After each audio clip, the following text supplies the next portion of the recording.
क्योंकि लोग अब बिल्कुल एक खुलकर सामने आ रहे हैं हमारे लिए बड़ी, और ये जो तंजीमें काम कर रही हैं अल्लाह इनको जज़ाए खैर अता फरमाए। हमारी आने वाली नस्लों के लिए, एक आदमी अखरोट का दरख्त लगा रहा था तो ये 50 साल के बाद फल देता है, तो उसका पोता बोले दादा आप 60 साल के हो गए हो, 2-4 साल 10 साल 80 साल आपकी उम्र होगी, तो क्या फ़ायदा? बोले बेटा मैं दरख्त लगा रहा हूँ, आने वाली नस्लें तो इसका फ़ायदा उठाएंगी।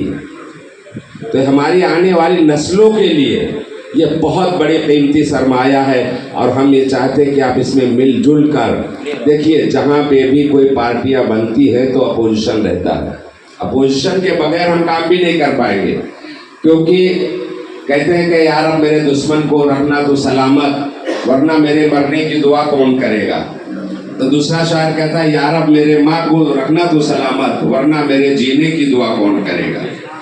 तो हम जो है सब मिलकर, अपोजिशन रहेगी तो हमारे अगर हमसे कुछ गलती हो गई, हुक्म इस्लाम में भी है इमाम से गलती हो पीछे लुकमा दे, इसलिए कहते हैं इमाम के पीछे वो आदमी खड़े जिसको नमाज के बारे में मालूमात हो। तो अगर हमसे कोई गलती, हमारे अपोजिशन वाले हमको बताएंगे अरे फिरोज ऐसा किया, तो वो सतर्क हो जाएंगे। इसके लिए हम कहते हैं उनके ऐबों को मत देखो, उनके जो अच्छे काम हैं उनको तलाश करो। एक आदमी है 100 ऐब हैं, अभी एक कपड़ा है हमारा कुर्ता, इस पे एक काला धब्बा लग जाए, एक बिंदी, तो सबकी नज़र उसी पर पड़ेगी पहले, अरे ये काला लग गया। पूरा वाइट है कुर्ता, उसको कोई नहीं देखता है, अरे हम उस धब्बे को मत देखें, पूरा जो वाइट है उसको देख रहे हैं। अभी किसी के दिल में कुछ होगा, सब लोग अपने राय मशवरा दें और सब मिलजुल कर इसी तरह रहें। अल्लाह ताला इसमें सबकी खैर करेगा, सबकी भलाई करेगा। अभी देखिए हमारे बच्चे के रिश्ते का मसला था कि मैं तो संजीव का शुक्रिया अदा करता हूँ। उस दिन असगर भाई मुझसे मुलाकात हुई, उन्होंने बताया गए, अल्लाह का शुक्र है, और अक्टूबर में इंशाल्लाह शादी भी हो जाएगी। तो इससे कितने रिश्ते जुड़ रहे हैं लोगों के, और हम लोग सब मिलजुल कर काम करें, और जो हमारे अकाबरीन हैं हम उनका जो है दिल, उनकी हौसला अफजाई करें, और अपने जो कीमती मशवरे, कोई भी मशवरा है, मशवरे में अल्लाह ने बरकत रखा है। कहते हैं मशवरे के बाद मशवरा नहीं, मशवरे के बाद तबसरा नहीं। जो मशवरे में हो जाए हम उसे अमन्ना सदकना कबूल करेंगे। अस्सलाम वालेकुम रहमतुल्लाहि व बरकातहू।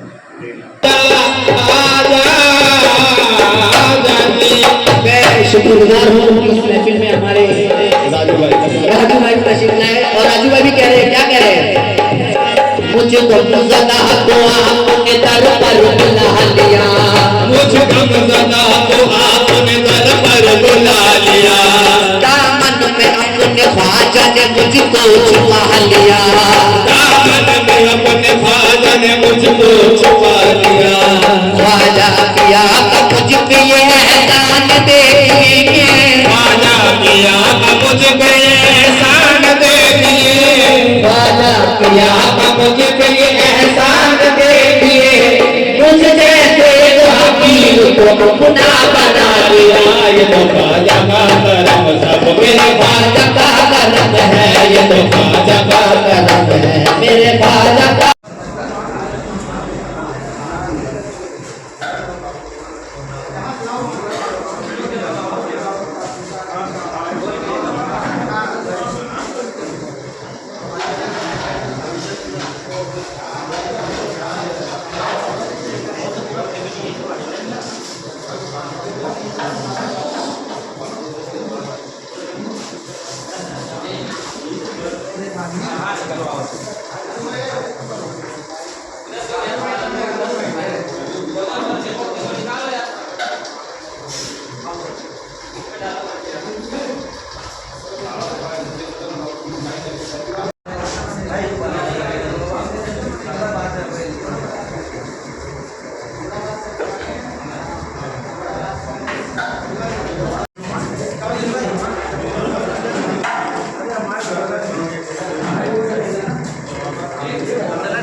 भाई एक दो को उधर दे दो।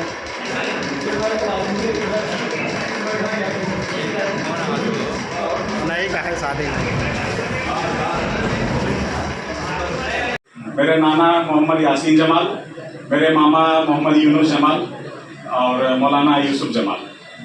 मेरा ननिहाल यहीं पे है। फिलहाल पहले बड़े गांव सब लोग रहते थे, फिलहाल काफ़ी सालों से तो मुंबई में हैं। 16 साल से कंस्ट्रक्शन लाइन में हूँ। फिर से आप बोलिए, फिर से बोलिए। हाँ, करीब मैं 16 साल से कंस्ट्रक्शन लाइन में हूँ। और मैं जब शुरू में आया था तो मुझे बहुत प्रॉब्लम हुआ था जॉब में लगने के लिए। कोई भी आए, किसी के इधर भी जाओ तो सीधा बोलते थे एक्सपीरियंस है तो काम पे लगा सकते हैं, एक्सपीरियंस नहीं है तो नहीं लगा सकते। तो मैं उनको एक ही चीज़ बोलता था कि सर मैं अभी तो पढ़ के आ रहा हूँ, डिग्री कंप्लीट करके आ रहा हूँ, तो मेरे पास कहाँ से एक्सपीरियंस आ जाएगा। आप मौका देंगे उसके बाद एक्सपीरियंस आ जाएगा। आप मेरा नॉलेज देखिए, आप इंटरव्यू लीजिए। अगर मेरा नॉलेज नहीं है मेरे पढ़ाई के हिसाब से, एजुकेशन के हिसाब से, तो आप मुझे मौका मत दीजिए। फाइनली मुझे एक मौका मिला और ताजर जाफरवाड़ी में मैंने पहला प्रोजेक्ट किया, जो कि आप लोग सभी जानते होंगे। 63 का 2 बिल्डिंग है, उसी के जस्ट पीछे 22 माले का ग्राउंड प्लस 22 का मैंने पहला प्रोजेक्ट किया। फिर वहाँ से फिर मुझे कभी रुकना नहीं पड़ा, क्योंकि उनके ही रेफरेंस से, बिल्डर और कॉन्ट्रैक्टर के रेफरेंस से मैं आगे बढ़ते गया। इसी तरीके से मेरा 16 साल गुजर गया और 4 साल मैं सऊदी में भी रहा। और तभी से मैंने पहले ही ठान लिया था कि आने वाले टाइम में अगर मेरा पहचान हो जाएगा तो मैं जितने भी नए जनरेशन के जितने भी इंजीनियर आएंगे, न्यू या पुराने, उन सबको जॉब लगवाऊंगा। और अल्लाह के रहम से अभी उतना मतलब लिंक अपना हो गया। 2 साल पहले स्टार्ट किया सिविल इंजीनियर इंडिया ग्रुप, जो कि अभी 411 मेंबर हैं इंजीनियर के। वो 411 मतलब सेम समझ लीजिए 400 कंपनियां मेरे पास। तो सभी कंपनियों में जितने कॉन्ट्रैक्टर बिल्डर के साथ मैंने 16 सालों में काम किया है, उन सबसे मेरा वास्ता है। क्योंकि मैंने जहाँ भी छोड़ा, मतलब कई बार ऐसा होता है ना, लोग ऐसा जॉब दूसरे जगह ज़्यादा पैसा मिल रहा है छोड़ दिया। अचानक से मैंने कहीं नहीं छोड़ा, उनको सीधा 1 महीने का रिजाइन दिया मैंने, 1 महीने का टाइम लिया, फिर उसके बाद फिर मैंने छोड़ा। रिलेशन कहीं खराब नहीं किया। वही वजह है कि मुझे हर जगह से मौका मिला। और जितने भी कहीं का भी वैकेंसी हो, कॉन्ट्रैक्टर बिल्डर को भी वैकेंसी के लिए, इंजीनियर लेने के लिए भी ना किसी दूसरे को कमीशन देना पड़ता है। मैंने 2 सालों में 505 इंजीनियर लोग को जॉब लगवाया, जिसमें कि डायरेक्टली मेरे थ्रू 85 हुआ है, लेकिन मेरे सर्कल के थ्रू 505 हुआ है। तो उसमें कैसा मेन मकसद क्या रहता है, फ्री ऑफ कॉस्ट जॉब लगवाना। और काफ़ी टाइम से, जब से मैं हाशमी फाउंडेशन के मतलब पहली बार मीटिंग में आया हूँ, और उससे पहले मैंने कई बार मतलब मैसेज हाशमी फाउंडेशन के व्हाट्सएप ग्रुप में भी शेयर किया है, लेकिन बहुत मुश्किल से 1-2 बच्चों का ही कहने में कॉल आया है कि मैं हाशमी फाउंडेशन से आपका डिटेल पाया हूँ, मुझे जॉब चाहिए। तो मैं एक चीज़ बहुत लोगों से बोल भी चुका हूँ, और खास लोगों से, हाशमी फाउंडेशन से जुड़े हुए मेन लोगों से, कि कहीं भी अपने बिरादरी में कोई भी बच्चा हो जिसको जॉब की जरूरत हो, बिल्डिंग लाइन, कंस्ट्रक्शन लाइन से रिलेटेड, उसमें मेरा पहुंच है, मैं फ्री ऑफ कॉस्ट जॉब दिलवाता हूं और उनको भी दिलवाऊंगा। और साथ ही साथ अगर न्यू इंजीनियर है, उनको ट्रेनिंग चाहिए तो ट्रेनिंग भी फ्री ऑफ कॉस्ट दूंगा। ऐसे ही जब भी बिरादरी का जो है नहीं, मेरा कहने का मतलब है अरशद भाई कि आप बिरादरी को क्या कहना चाहेंगे कि वो बच्चों को किधर भेजें? मैं बिरादरी को यही कहना चाहूँगा हर किसी को कि पढ़ाना बहुत ज़रूरी है। सिर्फ 10वीं और 12वीं तक करा के मत छोड़िए। डिग्री बहुत महंगा पड़ता है, लेकिन डिप्लोमा आसानी से करवा सकते हैं, पॉलिटेक्निक, ITI आसानी से करवा सकते हैं। बिरादरी के ही एक खास भाई है जिससे हमारी मुलाकात एक बार मीरा रोड में हुई थी। बातों में पता चला हम बिरादर ही हैं, जो इसरी के रहने वाले हैं। तो भाई ने मुझे एक दिन कॉल किया, करीब हफ्ते 10 दिन पहले ही, कि मेरा बेटा 12वीं पढ़ लिया, क्या करना है। मैं बोला देखिए, अगर आपको अच्छा फील्ड में जाना है, 2 ही चीज़ में जाइए आज के डेट में, मैकेनिकल और सिविल। ये 2 ऐसा चीज़ है ना कि वो कभी रुकने वाला नहीं है। मशीनरी कभी रुकने वाली नहीं है, आने वाले टाइम में और डिमांड बढ़ने वाला है। या तो सॉफ्टवेयर हार्डवेयर कोर्स करवाइए, या तो कंस्ट्रक्शन करवाइए, क्योंकि आदमी कम खाएगा लेकिन रहने के लिए घर जरूर बनाएगा, क्योंकि रहने के लिए छत पहले चाहिए। तो हर किसी का परिवार है, तो जाहिर सी बात हो, कहीं भी तो रह नहीं सकता है, हर हाल में वो बनाना ही है कंस्ट्रक्शन।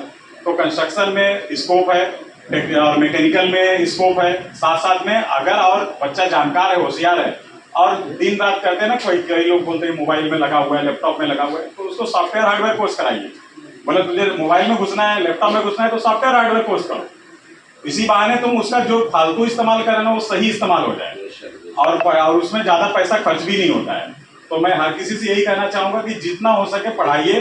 कितना भी आप लोगों ने काफ़ी समय अपना गुजारा हुआ है, हर किसी ने हर तरीका आपको पता ही है कि कैसे घर चलाना है, उसी में थोड़ा सा और मेहनत कीजिए बच्चों के साथ भी, कि उनको भी पढ़ाइए। पढ़ाना बहुत ज़रूरी है। अगर नहीं पढ़ेंगे तो आने वाले टाइम में क्या होगा, उनको किसी न किसी का मोहताज रहना पड़ेगा। अभी कैसा है, शुरू में कैसा होता है, शुरू में एक बार जॉब में बहुत लोग होते हैं जॉब करने की जरूरत नहीं है, अपना खुद का ही छोटा बिजनेस करें चलेगा, लेकिन जॉब अगर बड़े लेवल पे किया जाए ना, जिससे कि दूसरे को भी भला हम कर सकते हैं, तो हम कर सकते हैं जॉब। लेकिन उसमें जरूरी ये है कि जॉब बड़े लेवल पे करें और इस तरीके से करें प्रोफेशनली कि हम किसी और को भी बोल देना कि नहीं ये लड़के को मैं भेज रहा हूँ, ये आपके पास काम कर लेगा, तो सामने वाला भी मेरे ऊपर ट्रस्ट करना चाहिए, नहीं वो बोल रहा है तो मतलब करेगा। और अल्हम्दुलिल्लाह अभी तक मैंने डायरेक्टली 85 को अपने तरफ से बस वेरीफाई करके सैलरी भी मैंने डिसाइड करी है और डायरेक्ट भेज दिया, और सब लोग अच्छे से कर रहे हैं, जिसमें से कि मतलब अपने बिरादरी के बच्चे तो मुश्किल से एक भी नहीं अभी तक मिले मुझे, लेकिन मुस्लिम बच्चे 19 बच्चों को मैंने जॉब पे लगवाया है। ठीक है, मेरा मकसद बस यही है कि हर किसी को जॉब मिले, और मेरे से रिलेटेड अगर किसी को भी कभी भी जरूरत हो तो मैं नंबर शेयर कर दूंगा सादिक भाई के साथ, या ग्रुप में भी आ जाएगा कि किसी को जॉब का रिक्वायरमेंट है कंस्ट्रक्शन से रिलेटेड, मैं दिला सकता हूँ।